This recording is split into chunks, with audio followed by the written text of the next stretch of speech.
Addition. શું? Addition એટલે સરવાળા. આપણે વધીવાળા સરવાળા કરીએ છીએ ને? કેરી, કેરી એટલે બધી, પીઠ એટલે સાથે અને એડિશન એટલે સરવાળા. માનો કે અહીંયા લખ્યું છે પાંચડે છગડે યસ વત્તા અહીંયા લખ્યું છે ચોગડે છગડે 46. તો ચાલો તો પેલા 6 ફિંગર કરો. તો પેલા બધાની 6 ફિંગર જોઈએ મને. અહીંયા 5 છે અને અહીંયા 1 છે. 6 ફિંગર કરી. ઓકે. આ છગડે 6 છે. છગડે 6 પછી શું આવે? 9 10 11 અને 12 કેમ થાય? જો એકડે બગડે 12 થાય ને, એમાંથી જે પાછળની સંખ્યા છે એ ક્યાં આવશે? નીચે. અને આગળની જે સંખ્યા છે એ ક્યાં આવશે? પણ ઉપર ક્યાં આવશે? આપણે જે સરવાળો કર્યો એની આગળની સંખ્યાની ઉપર. યાદ રહેશે? કેરી ક્યાં લખવાની? જે સરવાળો કર્યો છે એની આગળની સંખ્યાની ઉપર. યાદ રહેશે બધાને? ચલો 5 ને 1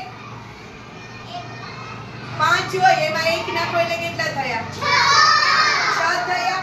હવે 4 ફિંગર કરો. 6 પછી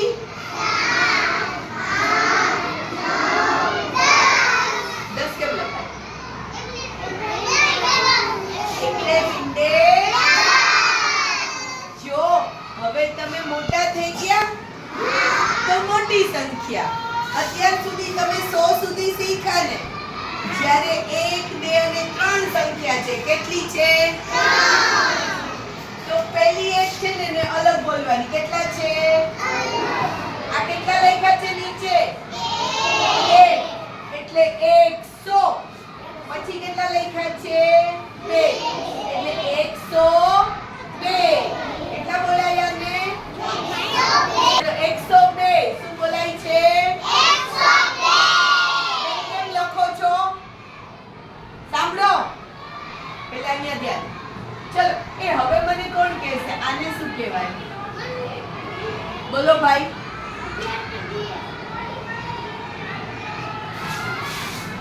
એકસો 12. ચલો હવે કોણ કહેશે? બોલો ભાઈ. કોણ કહેશે? બોલો કર્તવ્યભાઈ બોલો.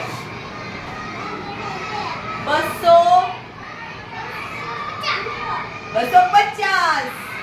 સરસ રુદ્રભાઈ. આને શું બોલાય? 250. તો આને શું બોલાય? બોલો ત્રીજાબેન. 341. તો આને શું બોલાય? 641. હવે આવડે?